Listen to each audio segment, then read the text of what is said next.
दर्जन के अंदर, जिसमें मैं भी था और मेरे दोस्त थे जो 15 अगस्त में स्टाफ के और प्रिंसिपल के साथ रहते थे। और उसके बाद हम एक हफ्ता कॉलेज नहीं जाते थे क्योंकि पिटाई होती। तो उस वक्त से निकलकर हम इस सोच के आए हैं जिस सोच में आज हम सब हैं। और मुझे खुशी है इस बात की कि इस सोच को बहुत सारे लोगों ने, और मैं बधाई देता हूं दूसरी पार्टीज को भी, वहां नेशनल कॉन्फ्रेंस हो, पीडीपी हो, बीजेपी तो शुरू से ही कौमी धारा की पॉलिटिक्स में थी, वो भी आहिस्ता आहिस्ता बड़े पैमाने पे आए और कश्मीर आगे बढ़ा। मेरी हमेशा ये सोच रही कि हम बड़े खुशकिस्मत हैं, जन्नत हिंदुस्तान ही है। मैं तो आजादी के बाद पैदा हुआ, लेकिन आज गूगल के जरिए मैं पढ़ता हूं, देखता हूं, सुनता हूं, यूट्यूब के जरिए पढ़ता हूं। मैं उन खुशकिस्मत लोगों में हूं जो पाकिस्तान कभी नहीं गया। लेकिन जब मैं पढ़ता हूं कि वहां किस तरह के हालात हैं पाकिस्तान के अंदर, तो मुझे गौरव महसूस होता है, मुझे फख्र महसूस होता है कि हम हिंदुस्तानी मुसलमान हैं। और बल्कि अगर मैं आज कहूंगा विश्व में किसी मुसलमान को अगर गौरव होना चाहिए, वो हिंदुस्तान के मुसलमान को गौरव होना चाहिए। हमने इन पिछले 30-35 सालों से अफगानिस्तान से लेकर इराक से लेकर और कुछ सालों पहले से देखे कि किस तरह से मुस्लिम देश खत्म हो जा रहे हैं एक दूसरे के अंदर और एक दूसरे से लड़ाई करते हुए। वहां हिंदू तो नहीं है, वहां कोई क्रिश्चियन तो नहीं है, वहां दूसरा तो नहीं है जो लड़ाई कर रहा है, आपस में लड़ाई कर रहे हैं। और जो कल्चर है, हमदर्द तो लोग पाकिस्तान के बहुत थे, सुनने में आया है, मैं कभी गया नहीं। लेकिन जो समाज में बुराइयां हैं, दूसरे मुल्क के बारे में नहीं कहना चाहिए, लेकिन हम गौरव से ये कह सकते हैं कि हमारे मुसलमानों में वो बुराइयां खुदा न करे कि कभी भी लाए। तो आज हम गौरव से ये कह सकते हैं। लेकिन यहां मेजॉरिटी कम्युनिटी को भी 2 कदम आगे बढ़ने की जरूरत है, तभी मेजॉरिटी कम्युनिटी 10 कदम आगे बढ़ी।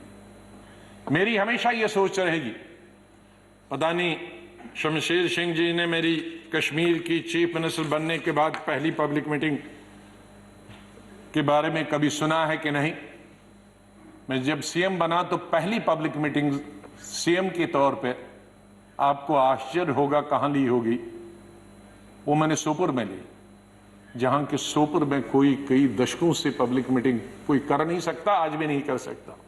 शहर में तो नहीं की, लेकिन उसी कॉन्स्टिट्यूंसी में की जहां गिलानी साहब हैं, जो गिलानी साहब वहां से 3 दफा एमएलए चुन के आए। और उस पब्लिक मीटिंग में मैंने क्या कहा था कि मेरी सरकार जम्मू कश्मीर के लोगों की सरकार होगी, और अगर मेरी सरकार का कोई मंत्री धर्म की बुनियाद पर, मजहब की बुनियाद पर और पार्टी की बुनियाद पर इंसाफ करेगा, तो मुझे शर्म आएगी कि ऐसा मंत्री या ऐसा अफसर मेरे साथ काम कर रहा। तो मैं उसी सोच का हूं कि जहां भी जाएं मुझे प्यार मिला लोगों का, बहुत प्यार मिला। आनंद शर्मा जी ने जैसे बताया, शरद जी ने जैसे बताया कि उनको तो बहुत अरसे से जानता, मुझे सौभाग्य मिला और उसके लिए मैं बधाई देना चाहता हूं और धन्यवाद करता हूं। आज वो जिंदा नहीं, इंदिरा गांधी जी का, संजय गांधी जी का, जिनकी वजह से मैं यहां पहुंचा और फिर काम करने का अवसर मुझे तकरीबन 5 अध्यक्षों के साथ मिला और 4 या 5 प्राइम मिनिस्टरों के साथ मंत्रिमंडल में काम करने का मिला। लेकिन अवसर ये मिला कि मैं हिंदुस्तान के सभी 35-36 यूटीज और स्टेटों का इंचार्ज करने का अवसर मिला। तो आज मेरे दोस्त, भाई, बहनें, मैं ये कह सकता हूं कि अंडमान से लेकर और लक्षद्वीप तक और कश्मीर से लेकर कन्याकुमारी तक, सिक्किम से लेकर गुजरात तक, ये बहुत एक चीज कमाई, बहुत कुछ सीखा मैंने इस पार्लियामेंट।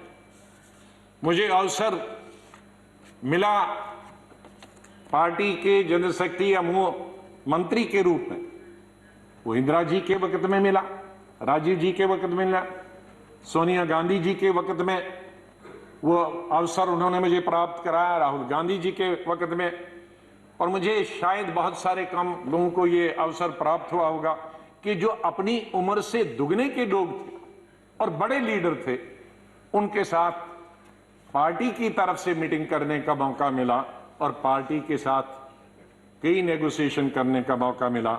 उनमें ज्योति बसु जी थी, करुणानिधि जी थे, जयललिता जी के साथ मैंने अलायंस किया, करुणाकरण जी थे, चंद्रशेखर जी थे, देवीलाल जी थे, मुलायम सिंह यादव जी थे, प्रकाश सिंह बादल जी से अलायंस तो नहीं किया, लेकिन कई चीजें, जब मैं मिनिस्टर ऑफ स्टेट होम था तब कई मीटिंगें हुई। मैं जब देखता था implementation of Punjab accord, Assam accord, ये देखता था।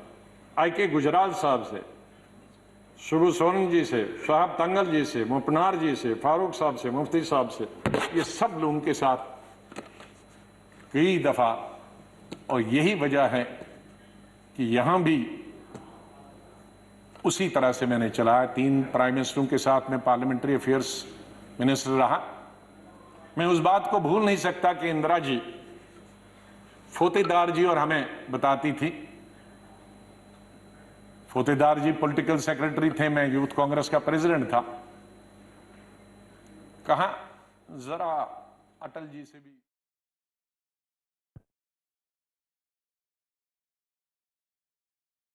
और ये तस्वीरें हम आपको दिखा रहे हैं बिहार सरकार में मंत्रिमंडल का विस्तार, नीतीश मंत्रिमंडल का विस्तार हो रहा है और बीजेपी कोटे से शहनवाज हुसैन इस वक्त मंत्री पद की शपथ लेते हुए जो फॉर्मेलिटीज हैं उसको पूरा कर रहे हैं।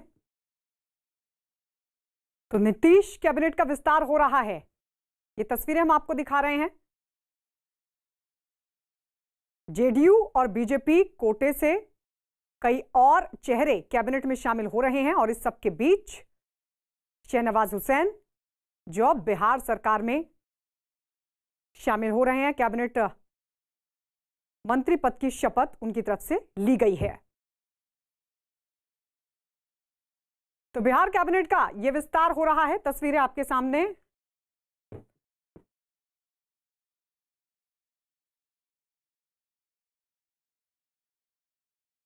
तो नीतीश कैबिनेट में अब शहनवाज हुसैन भी शामिल हो रहे हैं।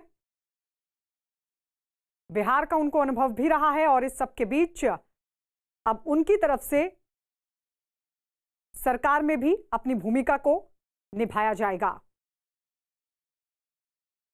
बिहार के चुनाव के दौरान भी बेहद एक्टिव रहे थे शहनवाज हुसैन और जबरदस्त तरीके से संगठन में अपना काम करते रहे हैं।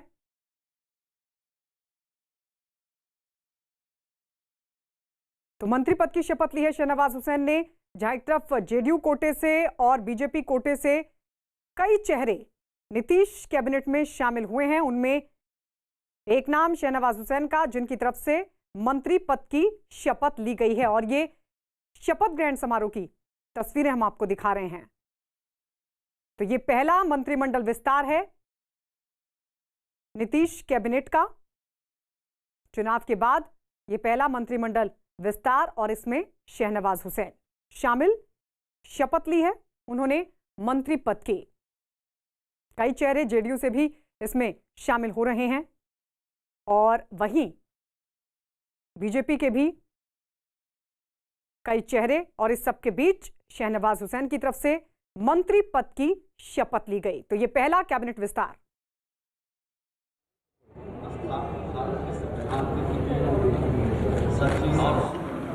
अंतःकरण से निर्वहन करूँगा तथा मैं भय या पक्षपात, अनुराग प्रवेश के बिना सभी प्रकार के लोगों के प्रति संविधान और विधि के अनुसार न्याय करूँगा।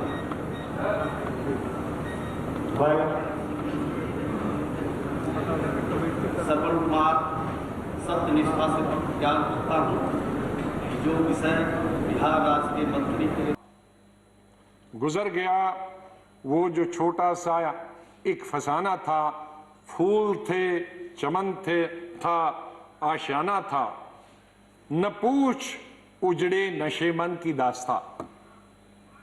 घोंसला उजड़ गया। न पूछ उजड़े नशे मन की दास्ता, न पूछ थे 4 तिनके मगर नाम आशियाना तो था। तो हम उस आशियाने को, आप दोनों यहां बैठे हैं, उसको फिर आशियाना बनाए जो इस वक्त उजड़ा हुआ है। उसके लिए हम सबको प्रयास करना। और मुझे, जैसे मैंने बताया, बहुत काम कर चुके हैं, सेवा कर चुके हैं, आशीर्वाद सबका मिला है। मैं यही कहूंगा, दिल ना उम्मीद तो नहीं नाकाम ही तो है, दिल ना उम्मीद तो नहीं नाकाम ही तो है, लंबी है गम की शाम शाम ही तो है। कितनी लंबी होगी? सवेरा तो आई, विंटर में जरा लंबी होती है, तो लंबी है गम की शाम मगर शाम ही तो है। सवेरा तो फिर आ जाएगा। और आखिर में ये कहूंगा, चाहे हम याद यहां ना होंगे, लेकिन फिर उसके लिए कहूंगा, बदलेगा न मेरे बाद भी मौजूए गुफ्तगू, बदलेगा न मेरे बाद भी मौजूए गुफ्तगू, मैं जा चुका हूंगा फिर भी तेरी महफिलों में रहूंगा। माननीय चेयरमैन साहब, मैं आपका बहुत बहुत धन्यवाद करता हूं। आपके साथ काम करने का मुझे अवसर मिला। आप जब पार्टी के अध्यक्ष थे तब भी हमारी मुलाकात होती थी, जब आप मंत्री बने तब भी बात होती थी, जब यहाँ चेयरमैन बनने से, वाइस प्रेसिडेंट आप बनने से पहले आप पार्लियामेंट्री अफेयर्स मिनिस्टर थे और मैं एलओपी था, तब भी हमारे संपर्क हैं।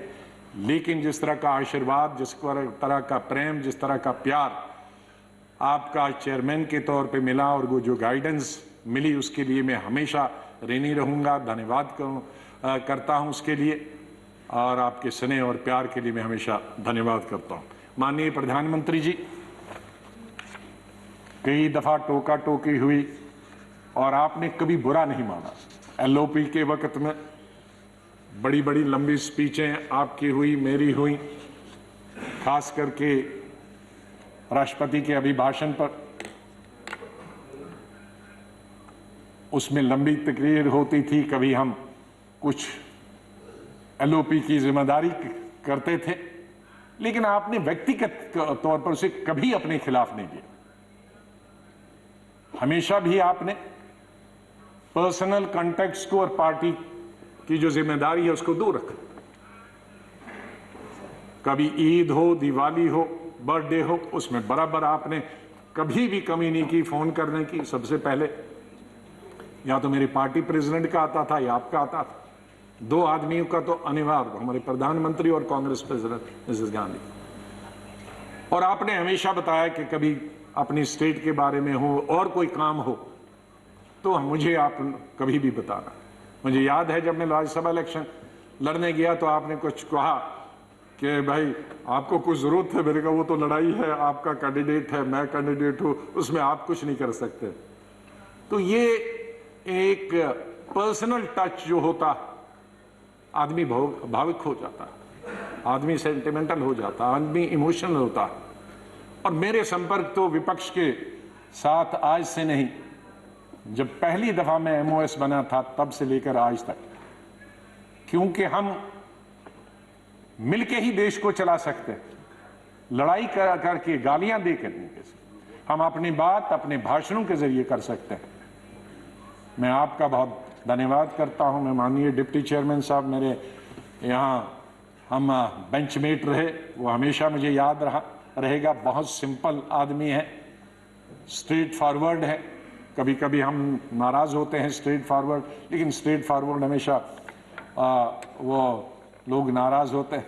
और शरद पवार जी से लेकर और यादव जी से लेकर और सब लोग हमारे लीडरों का तो मैं बहुत ही धन्यवाद, सब लेफ्ट राइट एंड सेंटर, नाम क्यों कि कुछ लूंगा तो बहुत सारे हमारे साथी नाराज होंगे, तो चेयरमैन साहब से लेकर और प्रधानमंत्री जी से लेकर मैं सेक्रेटरी जनरल साहब का कैसे और सेक्रेटरीट का कैसे धन्यवाद कर सकता हूं, मुश्किल है करना, क्योंकि इनका सहयोग मिला बहुत हमेशा। हर वक्त जब भी हमने कुछ चाहा इंफॉर्मेशन पार्लियामेंट की या कोऑर्डिनेशन के बारे में आप तक पहुंचने की बात की, तो सेक्रेटरी जनरल साहब ने और सेक्रेटरीट ने हमने हमेशा हमारी मदद की है। और आखिर इस शेर से मैं आपसे विदाई लेता हूं और इंशाल्लाह हम मिलते रहेंगे, चाहे यहाँ नहीं मिले लेकिन आगे एक दूसरे के पास आ जा सकते हैं। नहीं आएगी, मैं आप लोगों से बोल, नहीं आएगी याद तो बरसों नहीं आएगी, मगर जब याद आओगे तो बहुत याद आओगे। धन्यवाद गुलाम नबी जी।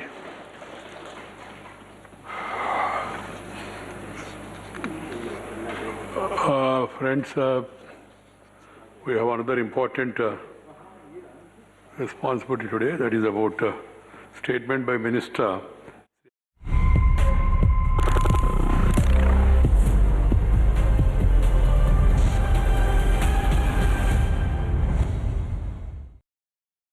नया दिन, नई खबर, हर बड़ी खबर पर हमारी नजर, खबर जिसका हम पर, आप पर और देश की सियासत पर होगा असर, और इस बड़ी खबर के हर पहलू पर बजेगा नगाड़ा, क्योंकि यह है जनता का अखाड़ा। नमस्कार, मैं हूं आनंद नरसिम्हन।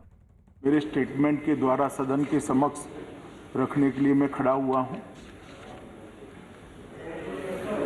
दिनांक 7/2/21 को सुबह लगभग 10 बजे उत्तराखंड के चमोली जिले में अलकनंदा की एक सहायक नदी ऋषिगंगा नदी के ऊपरी जलग्रहण क्षेत्र में एक हिमस्खलन की घटना घटी, जिसके कारण ऋषिगंगा नदी के अभी भी रहेंगे आजाद जी, ऋषिगंगा नदी के जलस्तर में अचानक काफी वृद्धि हो गई। ऋषिगंगा नदी के जलस्तर में वृद्धि के कारण आई बाढ़ से 13.2 मेगावाट की कार्यरत छोटी जल विद्युत परियोजना पूरी बह गई। इस अचानक आई बाढ़ ने निचले क्षेत्र में तपोवन में धौलीगंगा नदी पर स्थित एनटीपीसी की निर्माणाधीन 520 मेगावाट की जल विद्युत परियोजना को भी नुकसान पहुंचाया है। उत्तराखंड सरकार ने यह बताया कि बाढ़ से निचले क्षेत्र में अब कोई खतरा नहीं है और साथ ही साथ जल स्तर में भी कमी आ रही है। केंद्र और राज्य की सभी संबंधित एजेंसियां स्थिति पर कड़ी निगाह रखे हुए हैं। 7 फरवरी 2021 के उपग्रह डेटा के अनुसार ऋषिगंगा नदी के जलग्रहण क्षेत्र में समुद्र तल से लगभग 5600 मीटर ऊपर स्थित ग्लेशियर के मुहाने पर हिमस्खलन हुआ, जो कि लगभग 14 वर्ग किलोमीटर क्षेत्र जितना बड़ा था, जिसके कारण ऋषिगंगा नदी के निचले क्षेत्र में फ्लैश फ्लड की स्थिति बन गई। उत्तराखंड सरकार से प्राप्त सूचनाओं के अनुसार अभी तक 20 लोगों की जानें जा चुकी हैं। ये आंकड़ा महोदय मैं थोड़ी स्पष्टता करना चाहूँ तो कल शाम 5 बजे तक का है, वो बदलता रहता है, और 6 लोग घायल हैं। प्राप्त जानकारी के अनुसार 197 व्यक्ति लापता है, जिसमें एनटीपीसी के निर्माणाधीन परियोजना के 139 व्यक्ति, ऋषिगंगा कार्यरत परियोजना के 46 व्यक्ति और 12 ग्रामीण शामिल हैं। राज्य सरकार ने यह सूचना विभिन्न स्रोतों के माध्यम से इकट्ठा की है, जिसमें परिवर्तन संभव है। एनटीपीसी परियोजना के 12 व्यक्तियों को एक टनल के अंदर से सुरक्षित बचा लिया गया है। ऋषिगंगा परियोजना के भी 15 व्यक्तियों को घटना के समय ही सुरक्षित बचा लिया गया है। एनटीपीसी परियोजना की एक दूसरी टनल में लगभग अंदाजन 25 से 35 लोग फंसे होने का अनुमान लगाया जा रहा है। इस टनल में फंसे हुए लोगों को सुरक्षित निकालने हेतु बचाव अभियान युद्ध स्तर पर जारी है। साथ ही साथ लापता व्यक्तियों को ढूंढने का कार्य भी बड़े पैमाने पर किया जा रहा है। राज्य सरकार ने जान गंवाने वालों के परिजनों के लिए 4 लाख रुपए की सहायता की घोषणा की है। घटनास्थल के नजदीक 13 छोटे गांव से एक पुल बह जाने के कारण संपर्क बिल्कुल कट गया है। इन गांवों के लिए रसद और जरूरी मेडिकल सामान हेलीकॉप्टर के द्वारा लगातार पहुंचाया जा रहा है। केंद्र सरकार द्वारा स्थिति को 24 घंटे उच्चतम स्तर पर निगरानी की जा रही है। माननीय प्रधानमंत्री जी स्वयं स्थिति पर गहरी निगाह रखे हुए हैं। गृह मंत्रालय के दोनों कंट्रोल रूम द्वारा स्थिति पर 24 घंटे नजर रखी जा रही है और राज्य को हर संभव सहायता मुहैया कराई जा रही है। विद्युत मंत्रालय के माननीय राज्य मंत्री ने घटनास्थल का दौरा किया और चल रहे राहत एवं बचाव कार्य का भी जायजा लिया है। आईटीबीपी ने अपना कंट्रोल रूम वहां स्थापित कर लिया है और उनके 450 जवान सभी जरूरी साजो सामान के साथ घटनास्थल पर राहत और बचाव अभियान में लगे हुए हैं। एनडीआरएफ की 5 टीमें घटनास्थल पर पहुंच चुकी है और राहत और बचाव अभियान में लगी हुई है। आर्मी की 8 टीमें, जिसमें एक इंजीनियरिंग टास्क फोर्स भी शामिल है, घटनास्थल पर बचाव कार्य कर रहा है। एक मेडिकल कॉलम और 2 एम्बुलेंस भी घटनास्थल पर तैनात है। नेवी की एक गोताखोर टीम भी घटनास्थल पर तैनात की गई है। एयरफोर्स के 5 हेलीकॉप्टरों को भी इस कार्य में लगाया गया है। जोशीमठ में भी प्रशासन द्वारा एक कंट्रोल रूम स्थापित किया गया है। घटनास्थल पर विपरीत परिस्थिति में भी घटना के बाद से ही लगातार राहत और बचाव कार्य तुरंत शुरू कर दिया गया था। टनल में फंसे लोगों को बाहर निकालने के लिए रात भर के अथक प्रयास के बाद आर्मी द्वारा टनल के मुंह पर पड़े मलबे को साफ कर लिया गया है। काफी अंदर तक हमारे लोग गए हैं। केंद्रीय जल आयोग के जो कर्मचारी अलकनंदा और गंगा बेसिन हरिद्वार तक में कार्यरत है, उनको भी अलर्ट पर रखा गया है। सशस्त्र सीमा बल की एक टीम भी घटनास्थल पर पहुंच चुकी है। डीआरडीओ की एक टीम हिमस्खलन की निगरानी करती है। घटनास्थल पर वो भी पहुंच चुकी है।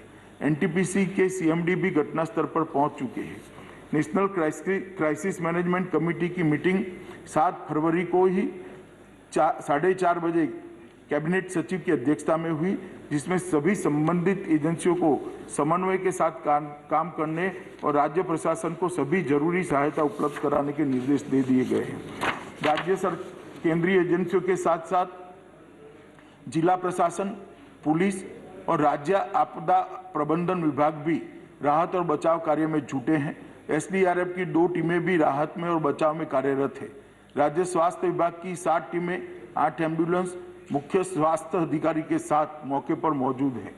इसके अतिरिक्त राज्य सरकार ने 5 हेलीकॉप्टरों को भी बचाव कार्यों के लिए तैनात किया हुआ है। घटना के बाद सभी जगह बिजली की बहाली लगभग कर दी गई है। बीआरओ और राज्य पीडब्ल्यूडी द्वारा 5 पूर्ण रूप से टूटे हुए पुलों की मरम्मत शुरू की जा चुकी है। मैं यहाँ ये भी बताना चाहूँगा कि वित्त वर्ष 2021 में राज्य आपदा जोखिम प्रबंधन कोष एसडीआरएमएफ से लगभग 1041 करोड़ रुपये उत्तराखंड के लिए आवंटित किए गए हैं, जिसमें केंद्रीय की प्रथम किस्त ऑलरेडी 468 करोड़ रुपए की राशि राज्य को जारी की जा चुकी है। मैं सदन को केंद्र सरकार की ओर से यह आश्वस्त करना चाहता हूं कि राहत और बचाव कार्य के लिए सभी संभव उपाय राज्य सरकार के साथ समन्वय के साथ किए जा रहे हैं और जो भी आवश्यक कदम उठाना जरूरी है वो उठाए जा रहे हैं। और मैं सभी मृतकों के लिए अपनी ओर से, सदन की ओर से श्रद्धांजलि व्यक्त कर समाप्त। I request all the members to raise and stand in silence in memory of those departed.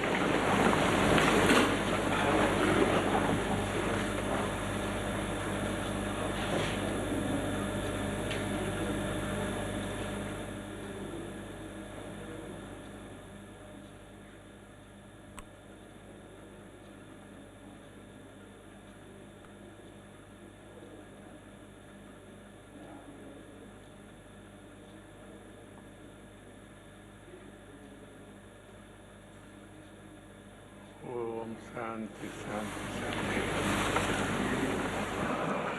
We pray for their गृह मंत्री अमित शाह का सदन में बयान, उत्तराखंड पे दिया पूरा अपडेट। जिस सैलाब में जितने लोग जो मृतक हैं, जितने लोग की मौत हुई है, उनके लिए श्रद्धांजलि और उनके परिवारों को सांत्वना देते हुए ये भी आश्वासन दिया कि राहत कार्य में कोई कोताही नहीं बरती जाएगी। पूरी तरह से राहत कार्य चल रहा है और सेंटर से स्टेट के लिए भी राहत के लिए फंड्स जो हैं वो मुहैया की जा रही हैं। वहीं उत्तराखंड के जोशीमठ के तपोवन टनल में 50 घंटे से ज़्यादा समय से रेस्क्यू ऑपरेशन लगातार जारी है और गृह मंत्री अमित शाह ने ठीक साफ वहीं यही बयान किया कि देखिए कि पूरी तरह से हम कोशिश कर रहे हैं। अभी भी 35 लोगों के वहां फंसे होने का अनुमान है और उनको बचाने की पुरजोर कोशिश की जा रही है। टनल के अंदर फंसे 30 से ज्यादा लोगों तक पहुंचने की कोशिश जारी है। इसके लिए मशीनों की मदद से टनल के अंदर जमा मलबे को निकालने का काम भी किया जा रहा है ताकि वहां फंसे लोगों तक पहुंचा जा सके। हालांकि टनल के अंदर इतना मलबा है कि उसे जल्द हटा पाना आसान नहीं है। 50 घंटे से ज्यादा लगे हैं वहां पर सुरक्षा कर्मी और स्थानीय लोग, कर्मचारी, इंजीनियर्स, लेकिन अब तक सिर्फ 125 मीटर तक ही वो अंदर जा पाए हैं। इतना मलबा वहां फंसा है। 2.5 किलोमीटर लंबा टनल है ये और इस ऑपरेशन को आईटीबीपी के 300 जवान अंजाम दे रहे हैं। 2 दिन पहले ग्लेशियर टूटने से आए सैलाब में अब तक 31 लोगों के शव मिल चुके हैं, जबकि 197 लोग अब भी लापता हैं, जिनकी सलामती के लिए देश भर में दुआ की जा रही है।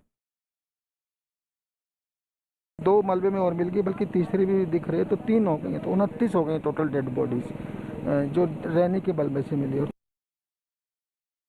तो अपडेट के हिसाब से 29 शव अब तक मिल चुके हैं। तपोवन से दीपक बिष्ट हमारे साथ जुड़ रहे हैं। बताइए लेटेस्ट अपडेट। वहां काम बिल्कुल नॉन स्टॉप जारी है, रात के अंधेरे में भी ये काम रुका नहीं है। पिछले 50 घंटों से लगे हुए हैं आईटीबीपी के जवान और स्थानीय लोग भी।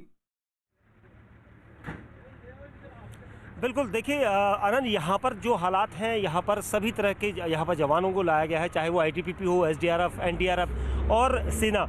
ये सभी जो यहाँ पर जो टनल है जहाँ पर पहुँचना, जिसके अंदर लगभग ये कहा जा रहा है कि 150 मीटर से ज़्यादा जो है वो अंदर तक जा चुके हैं और उसके बाद अभी भी लगभग उन्हें 50 से 60 मीटर और आगे टनल का जो मलबा है उसे निकालना है, जिसके लिए अभी तक एक ही लोडर है।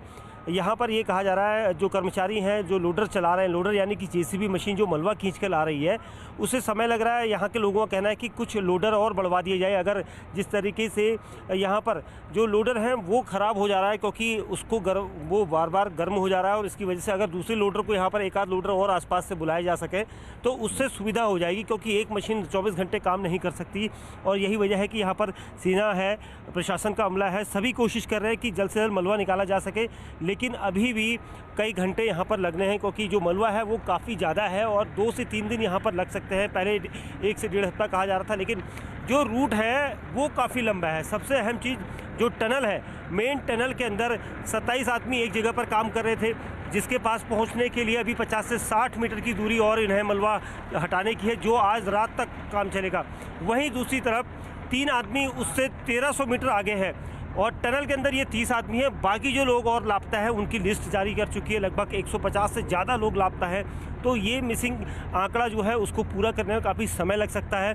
साथ ही सबसे जो परेशानी का यहाँ पर सबब बना हुआ है वो है टनल के अंदर घुसा हुआ मलबा, क्योंकि वहाँ पर उस मलबे को मैनुअली नहीं खींचा जा सकता है, वो सिर्फ मशीनों से ही बाहर आ सकता है। जवान वहाँ पर जाते हैं लेकिन जगह नहीं है, गहराई ज़्यादा है। तो टनल के अंदर के जो टेक्निकल यहाँ पर जो लोग हैं वो जानते हैं, उनका कहना है कि इस मलबे को खींचने में काफ़ी मेहनत लग रही है और मशीन एक नहीं बल्कि कई मशीनें होनी चाहिए।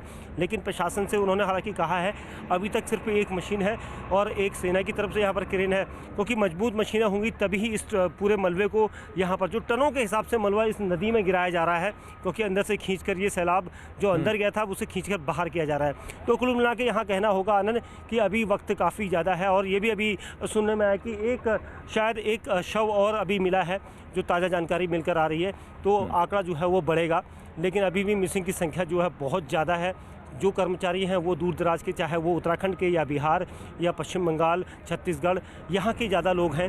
तो उनकी यहाँ पर जो है पहचान, यूपी है, इन लोगों को पहचान करना बहुत मुश्किल है। लेकिन जो धीरे धीरे काम चल रहा है वो रेस्क्यू का इसी तरह से। कोई खास वजह है कि अभी तक जो है लोडर मशीन्स जो हैं या क्रेन्स जो हैं अभी तक लाए नहीं गए हैं? आपके पीछे मैं देख रहा हूँ ट्रक्स तो आ जा रहे हैं, काफ़ी सारा वहाँ से मलबा जो है हटाया भी जा रहा है। कोई खास वजह है कि अब तक जो है लोडर मशीन ज़्यादा नहीं लाई गई हैं? क्या वहाँ का एक्सेस में मुश्किल है? क्या उसे हेली ड्रॉप करने की कोई बात हो रही है? आनंद, मैं आपको दिखाता हूँ। ये जो तस्वीर है, आपको एक लोडर दिखाई देगा।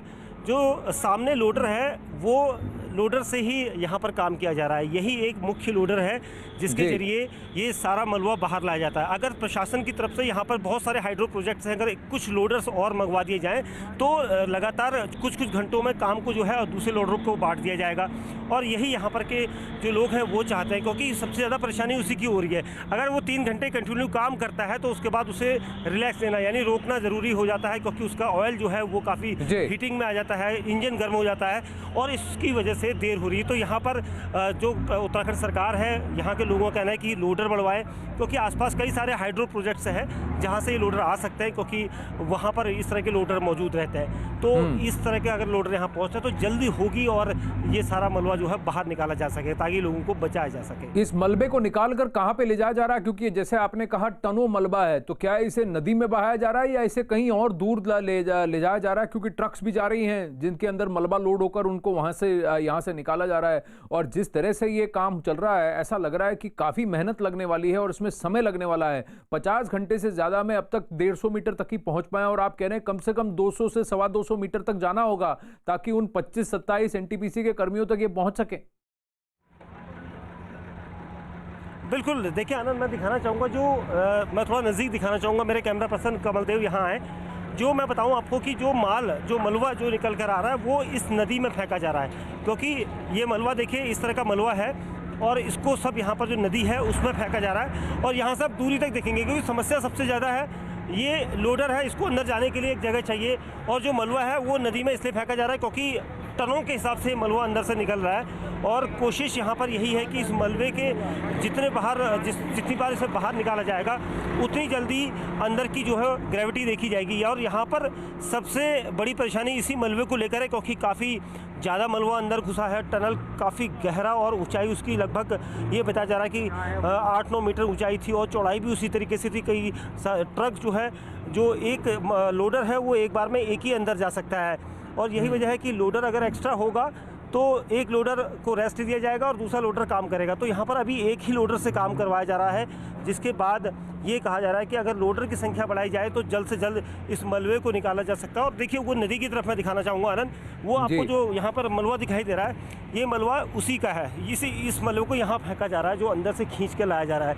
तो काफ़ी समय लगेगा, अभी इतनी जल्दी कहना जल्दबाजी होगी कि मलबा आज निकल जाएगा, क्योंकि यहाँ के लोगों का कहना है, जो कर्मचारी जो एनटीपीसी में यहाँ पर प्रोजेक्ट में काम कर रहे थे, तो उनका ये कहना है कि अभी मलबा निकालने में काफ़ी समय लगेगा, क्योंकि बहुत परेशानी हो रही है और भारी मलबा जो है धीरे धीरे जाम होता जा रहा है, क्योंकि 48 घंटे से ज़्यादा का समय बीत चुका है। इसलिए अब वो गीला नहीं बल्कि बहुत सूख चुका है, जिसकी वजह से उसे काफ़ी परेशानी हो रही है।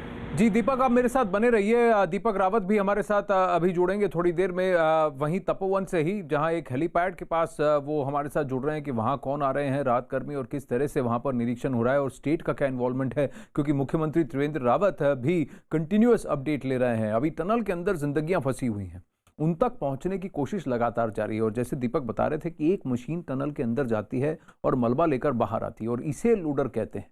टनल से मलबा निकालने का काम कैसे हो रहा है, हमारे सहयोगी दीपक बिष्ट की ये ग्राउंड जीरो से रिपोर्ट है, विस्तार से इसे देखिए। न्यूज़ 18 इंडिया के पास इस वक्त वो चालक हैं जो यहाँ पर काम भी करते थे और कई बार यहाँ पर जब से ये रेस्क्यू ऑपरेशन चल रहा है यहाँ पर अभी भी मौजूद हैं और लगातार इस लोडर के चालक हैं और उनसे हम बात करते हैं। ये बताइए, क्या नाम है आपका? विद्याधर मलेठा सर। विद्याधर जी, आप यहाँ पर लगातार काम करते हुए हैं, क्या सिचुएशन है अंदर की? क्योंकि ये कहा जा रहा है कि फेज 1 का काम पूरा होने वाला है, फेज 1 है अभी तक, क्या सिचुएशन है? आप लोग तो अंदर देख रहे हैं। अभी तो सर हमने 60 से 70 मीटर सही किया है और अभी अंदर से काफ़ी दलदल आ रहा है। अच्छा। दलदल आने के कारण काम में परेशानी भी हो रही है। ये लोडर है हमारा, ये लगातार चल रहा है, लगातार चलने के कारण ये लोडर भी गर्म हो रहा है, सिग्नल दे रहा है जगह जगह से। तो ये क्या है कि ये कंप्यूटर से सही होते हैं ये। अच्छा। ऐसे यहाँ का मिस्त्री इसको सही नहीं कर पाता, तो इसीलिए इसको थोड़ा रेस्ट दे रखा। अभी दूसरा लोडर लगा रखा है, SCC का एक लोडर आया है, उसको लगा रखा है। अभी हम सोच रहे हैं कि आज शाम तक हम वहाँ पे 180 मीटर के आसपास पहुँच जाएं।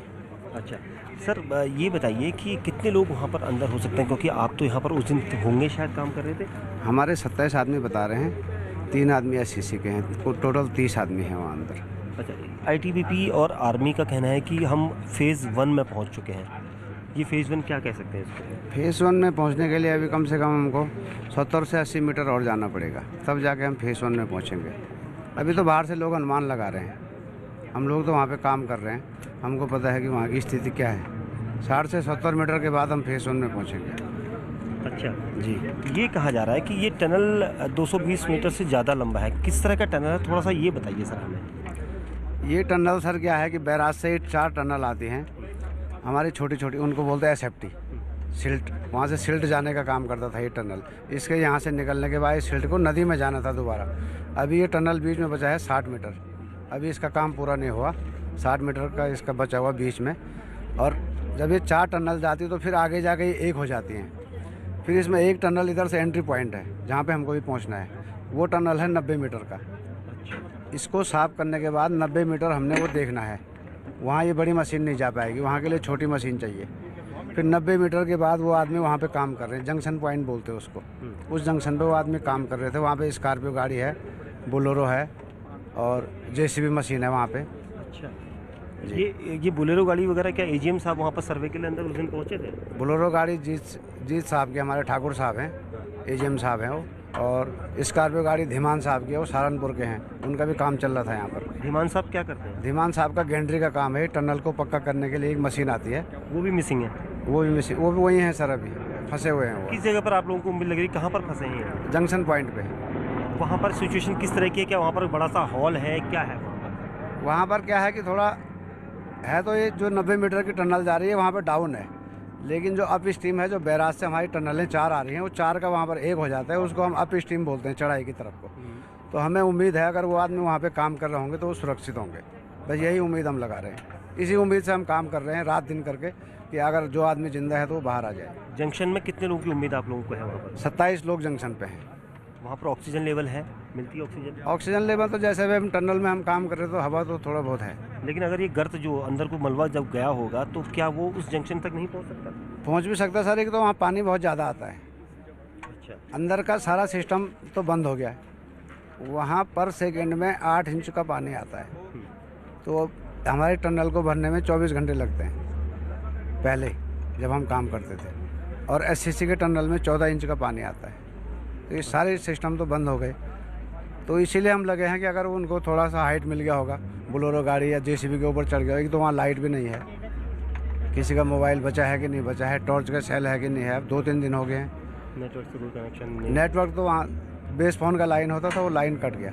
ये जो बताया जा रहा है कि इतने लोग लापता हैं अंदर, कुल आप कह रहे हैं कि 28 से 30 लोग हो सकते हैं? जी। और दूसरे लोग लापता होंगे क्या, अंदर नहीं होंगे टनल के? वो तो बैराज में थे सर, उनको तो हमने लाइव देखा बहते हुए। कितने लोग? आंखों देखी बता रहे थे लोडर को चलाने वाले चालक, जो कह रहे हैं कि अब जाकर एक और लोडर आया है, तो अब 2 मशीनें टैंडम में काम कर रही हैं, एक के बाद एक काम कर रही हैं, एक रिले का तरीका होगा, और कम से कम 60 से 70 मीटर का और उनको वहां से मलबा निकालना होगा, इससे पहले कि वो कम से कम जो 27 से 30 लोग वहां अंदर फंसे हैं उन तक पहुंच सकें। और उम्मीद यही है कि थोड़े से हाई ग्राउंड पर वो पहुंचे हों, अभी भी सुरक्षित हों। कम से कम 3 दिन हो चुके हैं और अभी भी वहां वो फंसे हुए हैं। दीपक रावत हमारे साथ जुड़ रहे हैं। ऑपरेशन जिंदगी जारी है। रेणी गांव के पास मलबा हटाते वक्त एनडीआरएफ की टीम को 2 शव भी मिले हैं। पर अब दीपक रावत आप हमारे साथ लाइव जुड़ रहे हैं, बताइए आप कहां हैं? आपके पीछे हमने किसी को हेलीकॉप्टर पर उतरते भी देखा थोड़ी देर पहले।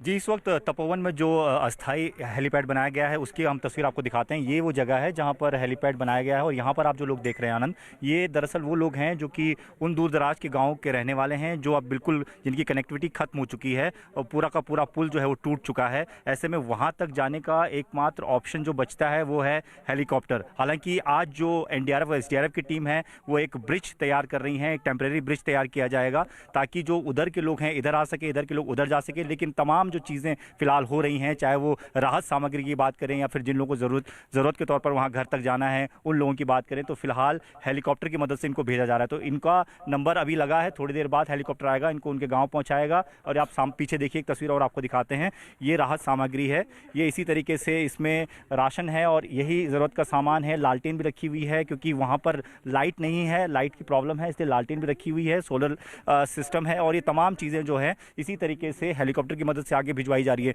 लेकिन सिर्फ यही नहीं, लेकिन काफ़ी ज़्यादा संख्या में लोग यहाँ पर मौजूद हैं जो कि अपने घर जाना चाहते हैं। कि कोई काम से बाहर निकला था, पूरा का पूरा परिवार वहाँ पर रह गया है, तो किसी का कहना है कि किसी की बूढ़े लोग वहाँ पर मौजूद हैं, उनकी तबीयत खराब है, उनको परेशानी हो रही है। तो तमाम लोग हैं जो कि घर जाना चाहते हैं। ऐसे में जो प्रशासन है वो लगातार इस पर काम कर रहा है, कोशिश कर रहा है कि कैसे जल्द से जल्द लोगों को उनके घर तक पहुंचाया जा सके। आनंद। दीपक, मैं वापस आपसे जुड़ता हूं, लेकिन इस वक्त अखाड़ा में बड़ी खबर आ रही है नवी मुंबई से, जहां पनवेल इलाके में एक फैक्ट्री में भीषण आग लगी है। आग लगने की जानकारी के बाद दमकल के कई गाड़ियां वहां पहुंच गई हैं और आग बुझाने का काम जारी है। ये अब तस्वीरें आ रही हैं, देखिए धू धू करके लपटें भी निकल रही हैं, बहुत जोर से घना धुआं भी निकल रहा है, काला धुआं वहां से। ये दमकल कर्मी वहां पहुंच रहे हैं। नवी मुंबई में ये घटना घटी है जहां आग लगने की वजह एक फैक्ट्री में है जहां भीषण आग लगी है। ये तस्वीरें यहां पर न्यूज़ 18 इंडिया पर आप देख सकते हैं। अखाड़ा में रिपोर्टर से हम अपडेट लेने की कोशिश करेंगे, लेकिन आग की लपटें आप देखें तो फैक्ट्री से ऊपर उठकर वहां देख रहे हैं कि आसमान को छूने की कोशिश कर रही है। बहुत तेज आग की लपटें हैं। दमकल कर्मी वहां पहुंच रहे हैं। क्या आग को काबू में पा लिया गया है, इस पर अपडेट लेने की कोशिश करेंगे। ये इलाका पनवेल है, एक फैक्ट्री है पनवेल में, नवी मुंबई में, जहां भीषण आग लगी है। आग लगने की जानकारी के बाद दमकल की कई गाड़ियां वहां पहुंची हैं। एक तो हमारी तस्वीरों में जो कैद है उसमें भी वहां उसकी तरफ घटनास्थल की तरफ जाती हुई दिखी दमकल की गाड़ियां। वहां पर ये देखिए धू धू कर आग जल रही है और लपटें जो हैं बहुत तेज लग रही हैं। बहुत काला धुआं वहां निकल रहा है। फैक्ट्री में कितने लोग थे, कितने फंसे हैं, इस पर भी अपडेट थोड़ी देर में हमें मिलेगा। वापस रुख करते हैं उत्तराखंड की ओर, जहां मुख्यमंत्री त्रिवेंद्र सिंह रावत जोशीमठ में घायलों से मिलने पहुंचे। जोशीमठ में आईटीबीपी का अस्पताल है जहां आपदा में बचाए गए लोगों को भर्ती कराया गया है। अब त्रिवेंद्र सिंह रावत इन्हीं लोगों से मिलने पहुंचे और उनसे बातचीत कर उनका हालचाल जाना। आईटीबीपी अस्पताल में घायलों से मिलने के बाद मुख्यमंत्री त्रिवेंद्र रावत ने चमोली का हवाई सर्वे भी कर नुकसान का जायजा लिया। नंदा देवी ग्लेशियर टूटने से आई आपदा के बाद उत्तराखंड के जोशीमठ में भारी तबाही हुई है। इसके बाद रावत हादसे वाली जगह पहुंचे और वहां राहत बचाव में जुटे अधिकारियों से भी मिले। वहीं मुख्यमंत्री त्रिवेंद्र सिंह रावत ने आईटीबीपी अफसरों से मुलाकात की। मुख्यमंत्री के आने की खबर सुनकर लता गांव के लोग भी वहां पहुंच गए। सीएम रावत ने उनसे भी बात कर हालात का जायजा लिया। इसी दौरान 2 महिलाएं आ गईं जिनके घर इस जल प्रलय में टूट गए थे। उन्होंने मुख्यमंत्री के सामने अपना दर्द साझा किया। मुख्यमंत्री ने उनकी तकलीफें सुनी और इन महिलाओं को फिर घर बनवाने का भरोसा दिया।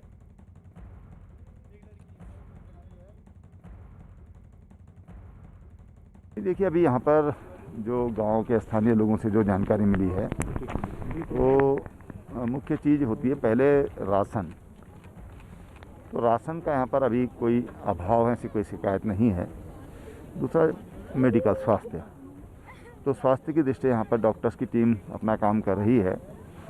और यहाँ पर ज़रूर 2 लोगों ने बताया कि उनके घर इस आपदा में ध्वस्त हो गए हैं। तो मैंने जिलाधिकारी से कहा कि उनके घर कहाँ पर बनाए जा सकते हैं, क्योंकि भूमि भी निकल जाती है ऐसे आपदा के समय, तो उनके घर बनाकर हम देंगे उनके।